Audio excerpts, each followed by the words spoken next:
हाय, माझं नाव निखिल सुनील मोरे. मी कसबावाडा कोल्हापूरमध्ये राहतोय. रुटीन चेकअपसाठी आलो होतो. त्यावेळी मला शुभदीप सरांनी मार्गदर्शन केलं की लॅसिकबद्दल.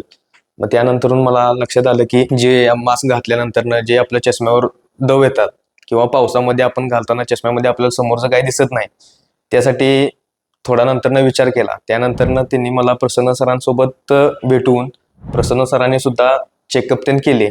त्यामध्ये मी लॅसिक ऑपरेशनसाठी एलिजिबल आहे याचा त्यांनी मला थोडक्यात माहिती दिली.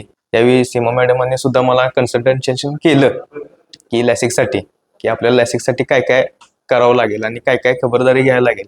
सांगलीमध्ये पाठवून तिथं 1-2-3 टेस्ट करून मला सर्जरीला पाठवून सर्जरीसुद्धा एक 10 मिनिटाचा पिरियड आहे. जे ऑपरेशन आहे ते प्रसन्न सर स्वतः आपल्याला कंडक्ट करतात आणि त्यानंतरनं ऑपरेशन झालं सक्सेसफुल, चांगलं झाले. माझं ऑपरेशन अगोदर -1.7 आणि -2 हे माझे नंबर होते डोळ्याचे. पण आता ऑपरेशन नंतरनं मी बारक्यातली बारकी गोष्ट सुद्धा आता मला दिसते चांगल्यारित्या. आणि तुम्ही पण स्वतः नंदादीपला भेट द्या